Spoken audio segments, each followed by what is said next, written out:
क्या आप लोगों ने समझने की कोशिश भी की है? मैं सब समझती हूँ बेटा, पर हम तेरे पापा तेरा भला नहीं चाहते। पापा, माँ उन्हें केवल अपनी सोच और धारणाओं का पता है। ऐसा नहीं है, तेरे पापा तेरा भला चाहते हैं, वो तेरा भविष्य सुखी देखना चाहते हैं। नहीं माँ, उन्हें केवल अपनी इज्जत का ख्याल है कि लोग क्या कहेंगे। मास्टर जी का बेटा तस्वीरें बनाता है, पेंटर है, नालायक क्या कटवाना चाहता है मेरी, यही सब तो कहते हैं ना माँ। माँ बात तो ये है, पापा पेंटर का बात होना अपमान समझते हैं। हाँ, अपमान समझता हूं मैं। और खुश रमेश, तुम अपनी माँ को क्या सुनाते हो? मुझसे सीधे बात करो। हाँ, आप मेरे कारण अपमानित क्यों होना चाहते हैं? मतलब मैं तो कुछ भी नहीं, कठपुतली हो गया। जैसे आप चाहेंगे वैसे करूंगा, वैसे नाचूंगा। बिल्कुल, तुम्हारे लिए भला क्या है, बुरा क्या है, तुमसे बेहतर जानता हूं मैं। अरे मेरे रुझान, मेरे पैशन को तो आप समझ नहीं रहे। अरे भले को क्या आप जानेंगे? तो तुम्हारा भला इन तस्वीरों से होगा। अबे एमएफ हुसैन नहीं है तू, और ना ही तेरा बाप तेरे नहीं दे रहे कैनवस और प्रोसेस के लिए उम्र भर पैसे देता रहेगा। कल को पेट भरने के लिए या तो लोगों के वोट पेश करेगा या सड़कों पर बैनर, फिर भी पेट नहीं भरा तो नंगी तस्वीरें बनाकर बेचने की कोशिश करेगा आर्ट के नाम पर। और ऐसा इस चार दीवारी में मैं होने नहीं दूंगा। जानता हूँ पापा, इसीलिए यहाँ से जा रहा हूँ, और आपका कुछ लेकर नहीं जा रहा, अपना कुछ सामान और तस्वीरें लेकर जा रहा हूँ। तो मुझे क्या सुना रहा है? मेरे घर में बददिमाग और बदजुबान लोगों के लिए वैसे ही जगह नहीं है। कहाँ होगा? आप जी, ये इसी तूफान में चला जाएगा, आप समझते क्यों नहीं? देखा नहीं तुमने कैसे जुबान लगाता है, बात कम करता है, आंखें ज्यादा दिखाता है। अरे इसका बाप हूं मैं, नौकर नहीं। आपकी ज्यादती ज्यादती? अरे इसके भले के लिए कहता हूँ, इतना होशियार है पढ़ाई में, दिमाग भगवान ने दिया, अक्ल नहीं, समझ से काम लेना तो गुनाह है इसके लिए। अरे धक्के खाएगा, मेरे जूते भी खा लेगा तो घर को मेरे बाद कौन संभालेगा? और ऐसी बरसात इस तूफानी रात में कहाँ जाएगा बेचारा? खाना भी नहीं कुछ नहीं, रात भर सर्दी में बरसात में सिकुड़ेगा जब, और सुबह सुबह पेट में चूहे तोड़ेंगे अपने आप करके। मैं कहूँ इसे खेत में पेंटिंग करूँ, लो आ गया तुम्हारा लाना। अच्छा किया तुमने सामान बांधा रमेश, बहुत अच्छा किया। अब मुझे अपनी शक्ल मत दिखा दो।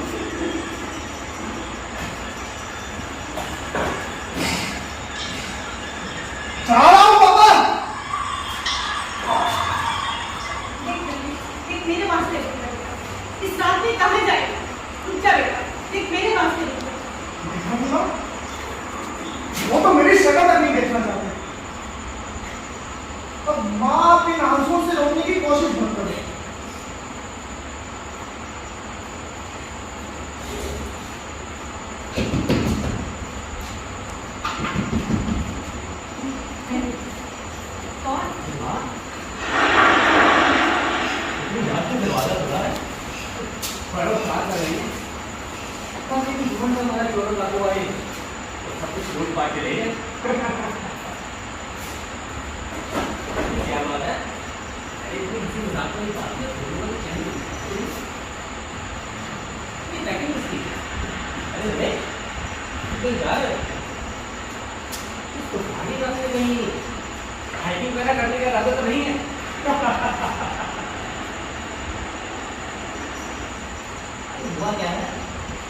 रमेश घर छोड़कर जा रहा है।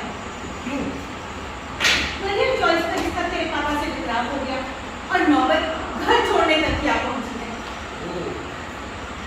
ये बात है। बड़ी माँ खाना लगाओ और भूल गई आज यार रमेश क्यों?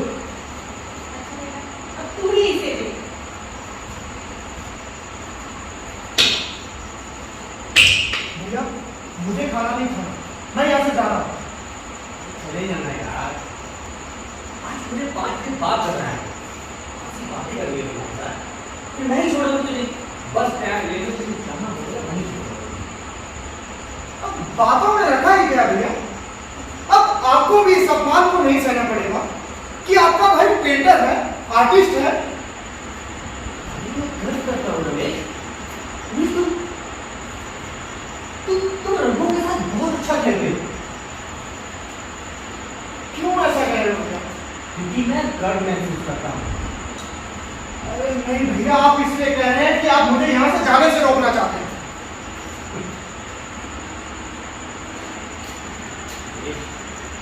तुम्हें रोकने के लिए मुझे किसी बहाने की जरूरत नहीं है। तुम बालिग अपना भला भला सोच सकते हो। हाँ, मैं तुम्हें कहीं पहुंचाने में मदद कर सकूं तो अच्छा लगेगा। लेकिन सच तो यह है कि तुम्हारे कैनवस, तुम्हारी कलर्स, तुम्हारी पेंटिंग्स ये बहुत पसंद है यार। हाँ, अगर जाना ही हुआ तो एक आध पेंटिंग में तुमसे खरीद लूंगा। एक पेंटिंग तुम्हें ले जाने नहीं दूंगा। अरे सच मानो यार, तुम्हारी कला का कायल हूँ। तो भैया फिर पापा क्यों नहीं समझते क्या? कि मेरे भी कुछ सपने हैं, अपने आप से आकांक्षाएं हैं। तुमने यकीन नहीं कि मुझे पता है। तो भैया फिर मुझे अपनी मर्जी का करियर क्यों नहीं चुनने देते? शायद उनको भी तुमसे कुछ उम्मीदें और आकांक्षाएं हों।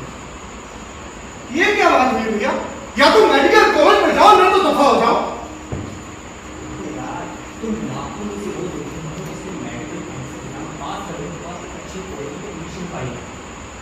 भैया वो तो मेरे पापा को गलत साबित करने के लिए कर देता। फिर वो ये ना सोचे मैं पढ़ता नहीं हूँ, नालायक हूँ। अब डॉक्टर तो मैं मजबूरी में नहीं बन सकता भैया। बिल्कुल, लेकिन दूसरी तरफ से देखा एडमिशन मिल रहा तो दूसरा मान रहे हैं। तो भैया वही बात हुई ना, उनकी उम्मीदें, उनकी होड़, उनकी ख्वाहिशें। मेरा क्या भैया बताइए? मैं तो कठपुतली हो गया हूँ ना, जिसकी डोर उनके हाथ हो। दूसरी तरफ से देखो, लाखों रुपए तुम्हारी पढ़ाई कर रहे हो, हजारों रुपए तुम्हारे शौक पे लग रहे हैं। अगर वो सोचे कि तुम उन्हें नचा रहे हो जुमूने की तरह खुद मदारी बनकर, और खेल जब चरम सीमा पर पहुंचा तुमने सारा खेल खराब कर दिया। वो नाचते रहेगा, तुमने डुगडुगी बजानी बंद कर दी। तो भैया एक बात बताइए, क्या कलाकार होना, चित्रकार होना गुनाह है क्या? नहीं, मेरी नजर में न्यामा एक गंभीर एहसास है जो चित्रपट पे जाके बोलने लगता है। तो भैया पापा इससे इतनी नफरत क्यों करते हैं? क्योंकि उनका दर्द, उनका अनुभव उन्हें एक धारणा बना चुका है कि तुम्हारा भला, तुम्हारी खुशी कहीं और है। नहीं भैया, उन्हें मेरी कला से नफरत नहीं है, मुझसे नफरत है, मुझसे। बकवास बंद करो। तुम ऐसा कैसे कह सकते हो? देखो, वो बाप है तुम्हारे। हाँ? आप तो कहेंगे आप उनके लाडले जो रहे ना, आपसे बहुत प्रेम है उनका। नफरत तो सिर्फ मेरे लिए भैया, मेरे लिए। अच्छा भैया मैं चलता हूँ।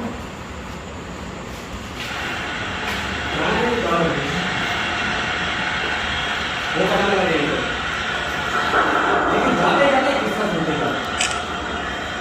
लेकिन आप एक घटना है, काम आएगी तुम्हारे।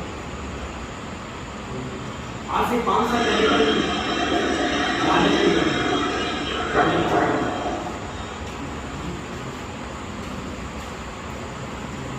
क्या हुआ था? तो मैं फाइनल ईयर में पढ़ा। कॉलेज के दिनों में एक सहेली बनी थी ना,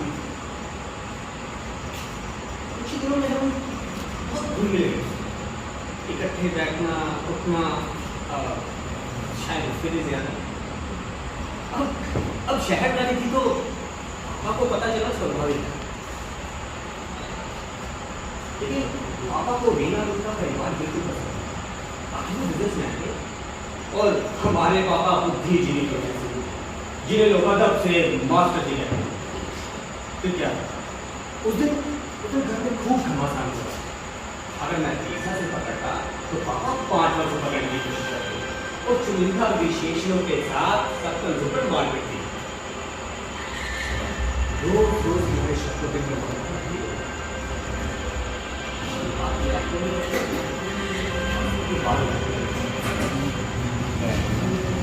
पापा ने ताना मारा, अरे नामुराद, बाप के पैसे से आजकी करता है, शर्म नहीं आती? अरे मैं ये कमाई तुम्हारी लड़कियों पे तुम झगड़े उड़ाने के लिए नहीं करता। खुद की कमाई करनी पड़ जाए तो सारा आशिक का भूते पल होता जाएगा तुम्हारा। तुम्हारी माँ के नाच कहने बिगाड़ रखा है तुम्हें, हरामखोर। ये सुनो कि जैसे कान फट गए, जमीन के जैसे पैरों तले निकल गए। बस इसी समय सोच लिया कि कुछ भी हो जाए लेकिन इसे आपके पास नहीं। फिर क्या उठाया और क्या शिकायत?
अच्छा वो मीना को साथ में लेके आया, वरना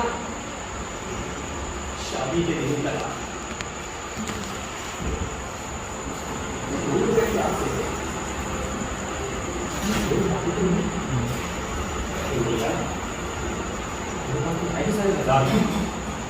अब ये भी छीनी तो मुझे सुना पड़ेगा। अरे छोड़ यार, चल सकता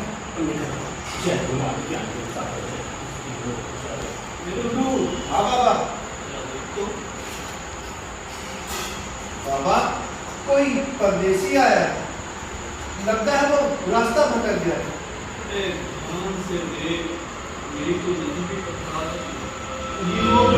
नहीं नहीं नहीं बाबा, वो नहीं। ये लड़के बात सुन। जी बाबा, अगर ठंड लग रही है तो अब आज से जी जी जी धन्यवाद बाबा। कहाँ के हो? जी धनकर का। कहाँ जाना है?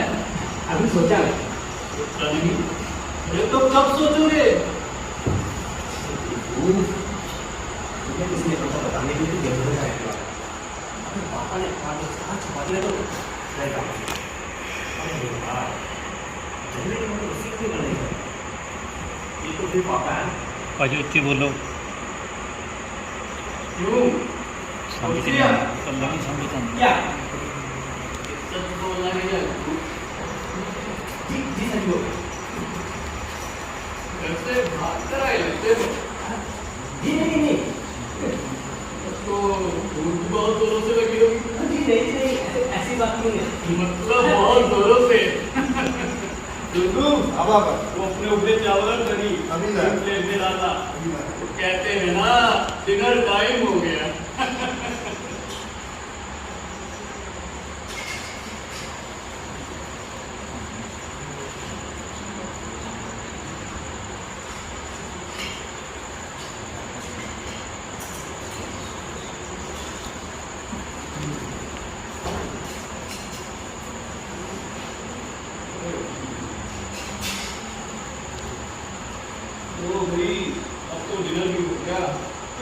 स्वीडिश का इंतजाम कर देते हैं। बाबा अपने शहरी बाबू गुड़ तो खा लेंगे ना।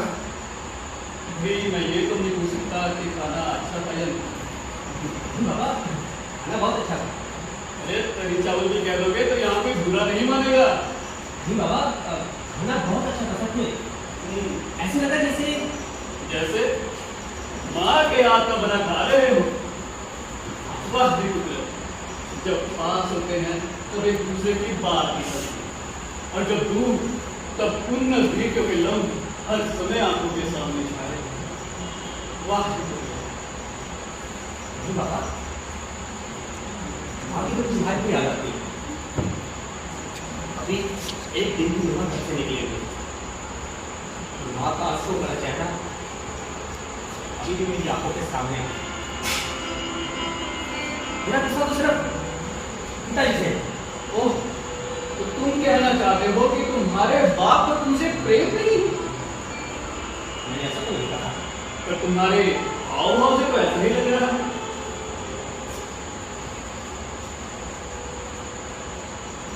क्या हुआ? अब प्रेम कभी एक तरफा नहीं होता, तो मेरा प्रेम का रवैया उसको नहीं बदल सकता। क्या मैं जान सकता हूँ कि ऐसे कौन से कारण है जो और बेटे के प्रेम के आड़े आ रहे हैं? आप नहीं समझेंगे। अरे मैं नहीं समझूंगा या तुम ही मुझे समझाने में अपने आप को समर्थ समझते हो? क्यों बाबा क्यों? क्यों मुझे आप वही ढूंढने में मजबूर कर रहे हैं जो मैं जानता हूं कि नहीं है? क्या कि तुम्हारे बाप को तुमसे प्रेम नहीं है? क्या तुमने कभी महसूस नहीं किया?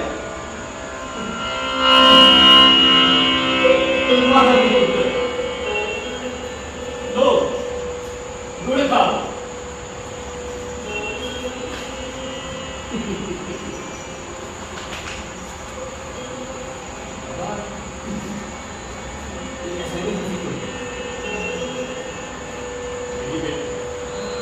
मैंने तुम्हारा आस नहीं किया और ना ही तुम्हारी किसी बात का मजाक किया। अरे ये तो कुदरत के विभिन्न रंगों को देख एक मायूस सी भरी बात। नहीं बाबा, आप छुपाने की कोशिश कर रहे हैं। हाँ, छुपा तो रहा हूं। अगर सुन सको तो सुनो।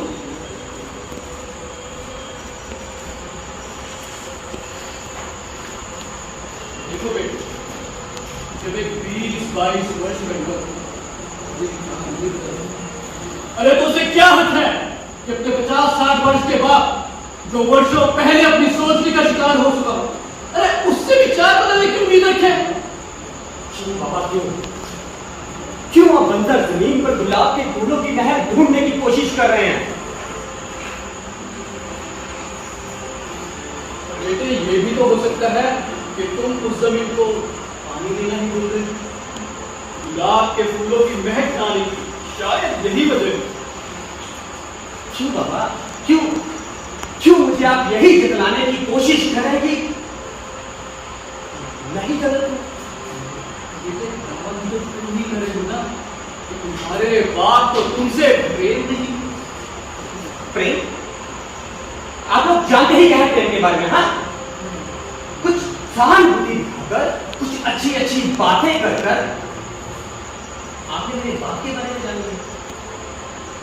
मैंने आपसे मशवरा नहीं मांगा, बात क्या की, लेक्चर देना शुरू कर दिया। अरे जानते क्या है प्रेम के बारे में हम लोग? हैं? मैं नहीं जानता प्रेम के बारे में। मुझे नहीं पता कि प्रेम क्या होता है। एक बाप का प्रेम क्या होता है मैं नहीं जानता। तुम सच कहते हो, तुम सच कहते हो बेटे, क्योंकि मैं भी तुम्हारे बाप की तरह का सबल बाप हूं। मैं सबल बाप हूं।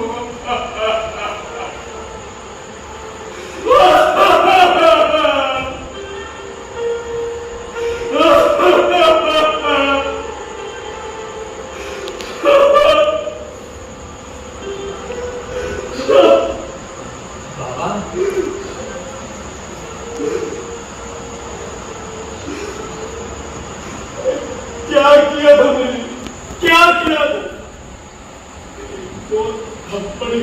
मेरे थोड़े जोर से लग गए होंगे। क्या करता, मेरे बच्चे को नवारा चर्चों के साथ नशा करता देख किस बाप का खून नहीं खोलेगा। शायद कुछ बुरा भला भी कहा हो, अरे पर उसी के भले के लिए, उसी के भले के लिए घर से भाग गया। 15 वर्ष हो गए, नहीं लौटा अपने बाप से ही हड्डियां में गले की औलाद नहीं लौटा। सबने ताने दिए, मां नहीं मिला, बच्चा संभालने नहीं आया। जहां प्यार नहीं होगा वहां बच्चा रहेगा भी कैसे, बच्चा रहेगा भी कैसे।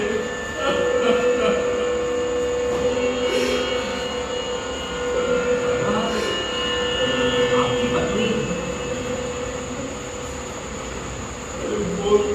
इतना सा उसे को अपने माँ के हाथ का खाना भी याद नहीं होगा। चाहे उसी कारण नफरत से ही सही मुझे याद तो करता,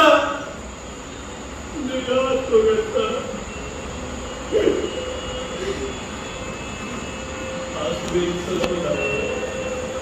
ये सच है कि माँ बाप के प्रेम में बहुत फर्क है, ये सच है। जानना चाहते भी सच है। एक माँ की ममता दूध की तरह होती है, जो उबले पल में बाहर आ जाती है। वो सबको दिखती है, कोई ढक्कन, कोई बंदिश उसे नहीं रोक सकता। वो सबको नजर आती है, पर बाप का, अरे बाप का प्रेम होता है आंच पे रखना पतीला, उबलते पानी का। पानी उबलता रहेगा, सूखता रहेगा, उबलता रहेगा, सूखता रहेगा, उबलता रहेगा तब तक जब तक कि वो पतीला जल के राख नहीं हो जाता। अरे मैं भी अपने शिबू के लिए 15 वर्षों से उबल कर सूख रहा हूं। पर ये चुंबक शरीर, ये शरीर अभी राख नहीं हुआ। उम्मीद आती है कि वो आ जाए केवल जानने के लिए कि मैं उससे नफरत नहीं करता था, नफरत नहीं करता था।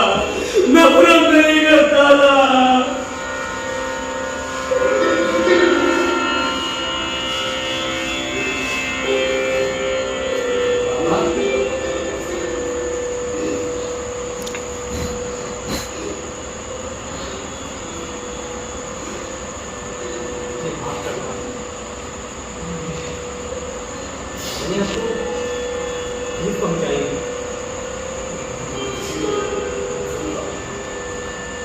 बाबा बिस्तर लगा दिया मैंने और परदेसी एक चटाई तुम्हारी भी लगा दी है। आज रात यही बिता लेंगे। बाबा बाबा बाबा आखिर ले दीजिएगा मुझे। अब हमारे यहाँ गद्दे तो होंगे, चटाई से काम सुनो। जाओ। मुझे अरे नहीं, मुझे तुम तो सब प्यार गए। हमारी बातों से दिल बोझ ना कर। जाके सो जा।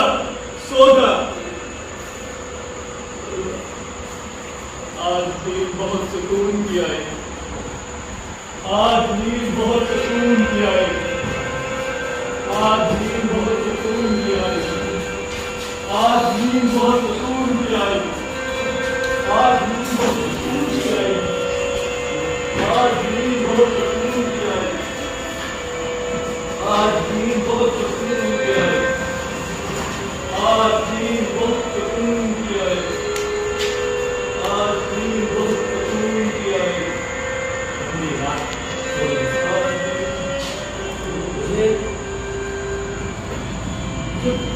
पापा का चेहरा पापा जैसा लगता है। कभी इस बाप की आंखों में 15 वर्ष तक इतनी नमी हो गई, 3 साल कितने आंसू और चुप में सुना रुका नहीं हुआ होगा तो कितनी बार छुप छुप के रोया होगा।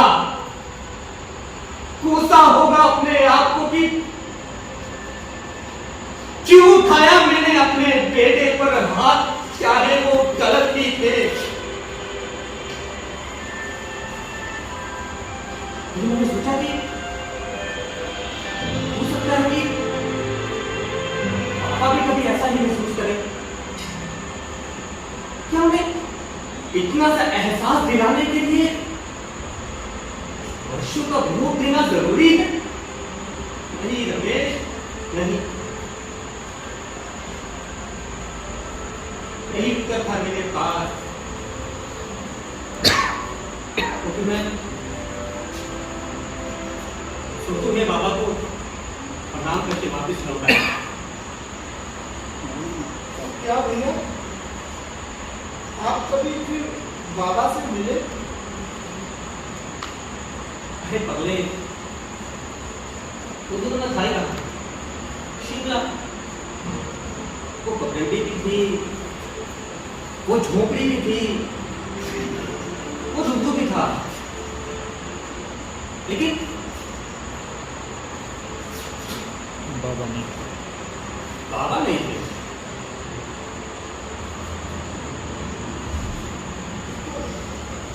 क्या? हाँ, तो मुझे बताया कि उस रात तुम्हें बाबा ने प्रणाम करते हुए जाते देख लिया। सुबह उठे तो बहुत खुश थे, खाना खाया, खिलाया और कहा कि मैं अपने बेटे की मिल जाने की खुशी में दावत दे रहा हूं। रुद्दू की पूछने पर बोले कि अरे वही तो थे, तुम मिले नहीं थे उससे। बेटा अपने बाप से मिल गया, अब मैं चैन की नींद सोऊंगा, चैन की। बस इतना कहते वो टूटने लगे। अभी हम सीखे तो आपको अपना ही बेटा भैया?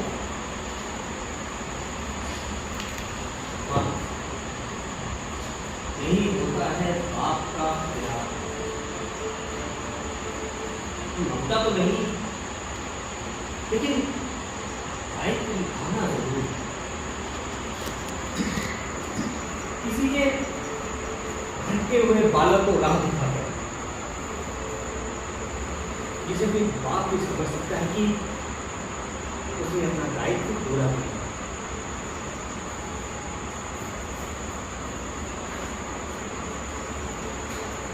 तो भैया क्या पापा माने? मेरा मतलब रीना जी के लिए? इस सवाल का जवाब मैं तुम्हें नहीं दूंगा, क्योंकि ये हमारा अपना अपना मन है और मैं नहीं समझता कि मेरी परिस्थिति को भी प्रभाव डाल सकती है तुम्हारे हालात। तो भैया मैं क्या करूं? पापा ने तो बोला घर छोड़ जाने को। तुम जैसे इसी बात का इंतजार कर रहे हो। तो भैया स्वाभिमान भी कोई चीज होती है। बाप के प्रेम से घटकर भैया क्या पापा मानेंगे? कोशिश की है, अगर नहीं माने तो फिर कोशिश करो। या तो सफल हो जाओगे या फिर एक वो और कोशिश करेंगे। ये क्या चक्रव्यूह है भैया? यही बात है।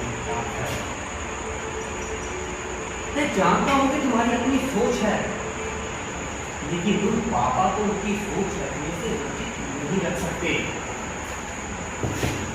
हाँ, समय की कसौटी पर खड़ा कर सकते हैं। इस तरह से पीठ दिखा के भाग जाना तो काय काम है।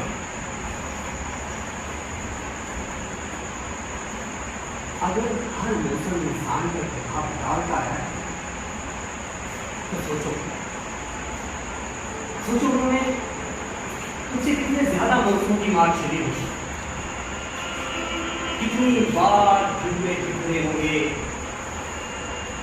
कितनी बार गर्मी में झुलसे होंगे, कितनी बार उन्होंने बसंत की हरियाली देखी होगी और पतझड़ में वृक्षों पर फूल आने का इंतजार भी किया होगा। अगर तुम अपनी इच्छाओं की बरसात में कहीं कर खुद को आनंदित महसूस कर सकते हो तो सोचो सोचो उन्होंने तुमसे कितने ज्यादा साबित किए होंगे, फिसल के गिरे होंगे, फिर से खड़े हुए होंगे।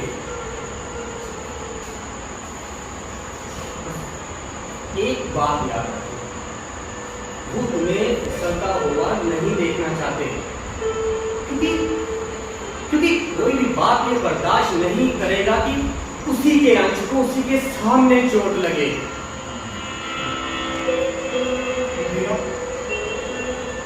मुझे माफ कर, मैंने जरा भटक गया। अपनों का सहारा भी लूंगा और अपनी मंजिल की राह भी करूंगा।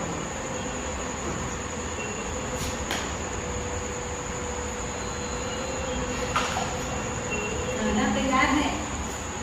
वैसे तूफान रुक चुका है, तुम अब भी जाना चाहो तो मैं तुम्हें रोकूंगा नहीं।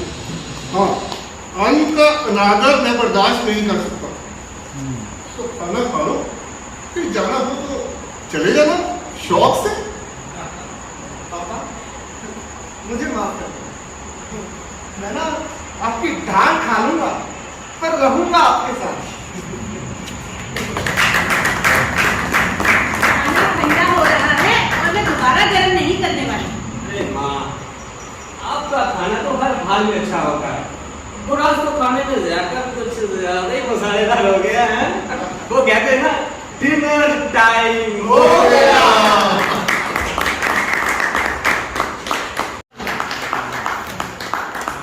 रामेश का किरदार निभाया था प्रेम कृष्ण।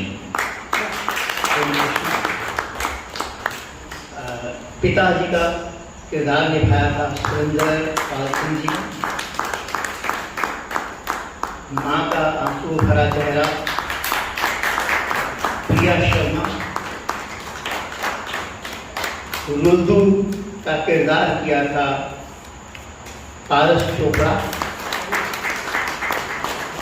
और बाबा विकास कपूर।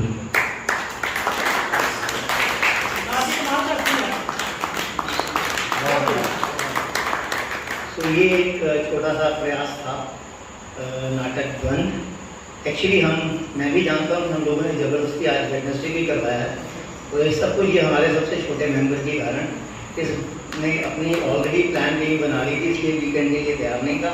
ये भाग रहा है, 25 की इसकी कोई टिकट बुक हुई भी है, तो इसलिए हमें आज करना पड़ा वेडनेसडे।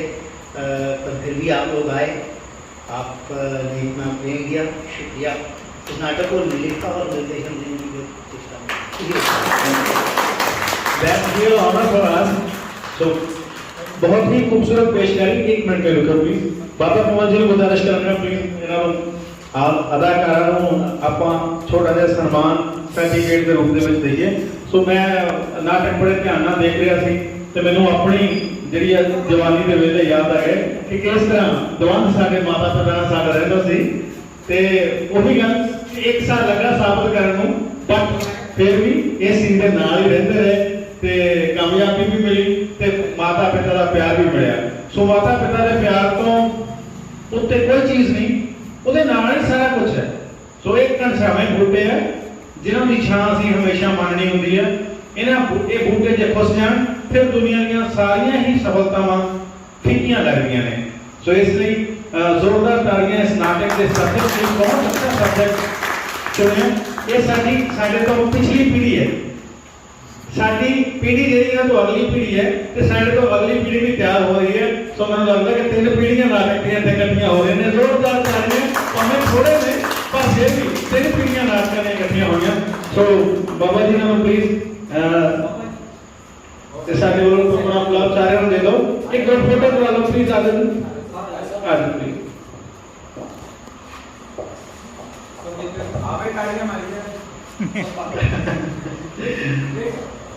ਇਹ ਸਾਡੇ ਲਈ ਬੜੀ ਖੁਸ਼ੀ ਤੇ ਮਾਣ ਵਾਲੀ ਗੱਲ ਹੈ ਕਿ ਇਹ ਥੀਏਟਰ ਜਿੰਨਾ ਸਾਡਾ ਹੈ ਉਨਾ ਹੀ ਇਹਨਾਂ ਦਾ ਹੈ। ਇਹਨਾਂ ਨੇ ਹੱਕ ਨਾਲ ਕਿਹਾ ਕਿ ਨਹੀਂ मैं नाटक ਅੱਜ ही करना ਤੇ ਸਾਡੇ ਕੋਲ ਕੋਈ ਜਵਾਬ ਨਹੀਂ ਕਿ ਕਿਉਂ ਨਹੀਂ ਕਰਨਾ ਹੈ। ਅਸੀਂ ਇਹਨਾਂ ਲਈ ਬੈਠੇ ਹਾਂ। ਸੋ ਇਹਨਾਂ ਦਾ ਖੂਬਸੂਰਤ ਨਾਟਕ ਦੇਖ ਕੇ ਮੈਨੂੰ ਬਹੁਤ ਆਨੰਦ ਆਇਆ। ਜੇ ਤੁਹਾਨੂੰ ਆਨੰਦ ਆਇਆ ਤਾਂ ਜ਼ਰੂਰ ਤਾੜੀਆਂ ਮਾਰੋ। ਬੱਚਿਆਂ ਨੇ ਬੜੀ ਬਾਖੂਬੀ ਆਪਣੇ ਆਪਣੇ ਕਿਰਦਾਰ ਨਿਭਾਏ। ਸੋ ਮੈਨੂੰ ਬੜਾ ਅੱਛਾ ਕਿਰਦਾਰ ਲੱਗਿਆ ਦੋਨਾਂ ਭਰਾਵਾਂ ਦਾ। ਸੋ ਮੇਰੇ ਬੜਾ ਦਿਲ ਦੇ ਨਜ਼ਦੀਕ ਸੀ ਕਿ ਜ਼ਿੰਦਗੀ 'ਚ ਕੁਝ ਲਮਹੇ ਐਸੇ ਆਉਂਦੇ ਨੇ ਕਿ ਜਦੋਂ ਤੁਹਾਨੂੰ ਫਿਸਲਣ ਤੋਂ ਤੁਹਾਨੂੰ ਭਟਕਣ ਤੋਂ ਕੋਈ ਨਾ ਕੋਈ ਜਿਹੜਾ ਬਚਾਉਣ ਦੀ ਕੋਸ਼ਿਸ਼ ਕਰਦਾ। ਸੋ ਉਹ ਆਪਣੀ ਪ੍ਰੇਰਨਾ ਦੇ ਨਾਲ ਸਾਨੂੰ ਵੀ ਇਸ ਤਰੀਕੇ ਦੇ ਨਾਲ ਜਿਹੜੀ ਪ੍ਰੇਰਨਾ ਮਿਲੀ ਤੇ ਅਸੀਂ ਇਸ ਭਟਕਣ ਤੋਂ ਬਚੇ ਰਹੇ ਤੇ ਅੱਜ ਜਿਹੜੀ ਇਸ ਮੁਕਾਮ ਤੱਕ ਪਹੁੰਚੇ ਕਿ ਤੁਹਾਡੇ ਨਾਲ ਇਹ ਗੱਲਾਂ ਸ਼ੇਅਰ ਕਰ ਰਹੇ ਹਾਂ। ਸੋ ਨੀਰਜ ਭਾਜੀ ਹੁਣਾਂ ਦਾ ਮੈਨੂੰ ਯਾਦ ਹੈ ਕਿ ਅਸੀਂ ਬਿਲਕੁਲ ਕਾਲਜ ਪੜ੍ਹਦੇ ਹੁੰਦੇ ਸੀ ਜਦੋਂ ਇਹਨਾਂ ਦੇ ਨਾਟਕ ਹਰ ਸ਼ਾਖ पे उल्लू बैठा है ਉਹ ਦੇਖਣ ਜਾਇਆ ਕਰਦੇ ਸੀ। ਦੇਸ਼ ਭਗਤ ਯਾਦਗਾਰ ਹਾਲ ਤੇ ਦੇਖੋ ਇਹ ਵਕਾਲਤ ਦੇ ਕਿੱਤੇ ਦੇ ਨਾਲ ਜੁੜੇ ਹੋਏ ਨੇ। ਸੋ ਜਿਹਦੇ ਵਿੱਚ ਬਹੁਤ ਸਾਰਾ ਝੂਠ ਬਹੁਤ ਸਾਰਾ ਸੱਚ ਬਹੁਤ ਸਾਰਾ ਝੂਠ ਜਿਹੜਾ ਬੋਲਣਾ ਪੈਂਦਾ ਪਰ ਫਿਰ ਵੀ ਇੰਨੀਆਂ ਸੱਚੀਆਂ ਗੱਲਾਂ ਇੱਥੇ ਬਿਆਨ ਕਰਕੇ ਗਏ ਨੇ। ਸੋ ਬਹੁਤ ਬਹੁਤ ਸ਼ੁਕਰੀਆ। ਅਸੀਂ ਹਮੇਸ਼ਾ ਹੀ ਇਹਨਾਂ ਦੇ ਨਾਟਕਾਂ ਦੇ ਕਾਇਲ ਰਹੇ ਹਾਂ ਇਹਨਾਂ ਦੇ ਕਾਇਲ ਰਹੇ ਹਾਂ ਤੇ ਅੱਜ ਸਾਡੀਆਂ ਨਜ਼ਰਾਂ ਦੇ ਵਿੱਚ ਸਾਡੇ ਦਿਲ ਦੇ ਵਿੱਚ ਇਹਨਾਂ ਦਾ ਕੱਦ ਹੋਰ ਵੀ ਉੱਚਾ ਹੋ ਗਿਆ। ਸੋ ਜਿੰਨੇ ਕੁ ਅਸੀਂ ਅਰੇਂਜਮੈਂਟ ਕਰ ਪਾਏ ਹਾਂ ਸੋ ਉਹ ਤੁਹਾਡੇ ਸਨਮੁਖ ਨੇ। ਸੋ ਜੋ ਕਮੀਆਂ ਸਾਡੇ ਵੱਲੋਂ ਰਹਿ ਗਈਆਂ ਸੋ ਉਹਨਾਂ ਦੇ ਲਈ ਅਸੀਂ ਮੁਆਫੀ ਵੀ ਚਾਹੁੰਦੇ ਹਾਂ ਤੇ ਬਹੁਤ ਸਾਰਾ ਪਿਆਰ ਤੇ ਮਾਣ ਤੇ ਸਤਿਕਾਰ ਇਸ ਪੂਰੀ ਟੀਮ ਦੇ ਲਈ। Thank you. मैं विनोद, सचिन, भावना, एशले, प्रहलाद, आप लोगों ने हमारा साथ दिया। आप जरा मंच पर आ जाइए। ये हमारे मेरे साइड आर्ट्स के खासम खान सर जी, इनके बिना मैं अपने आप को अधूरा महसूस करता हूँ। विनोद कपूर,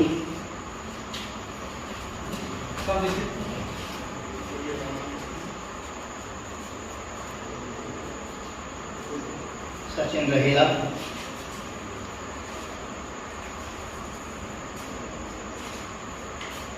भावना शर्मा,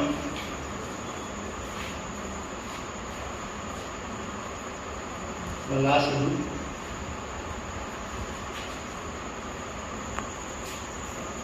और Ashley naughty girl, Ashley Gupta. ये जो पेंटिंग्स थी जो आपने पीछे करी लिखी थी ये इसका संयोजन आयोजन सब कुछ एशले गुप्ता का।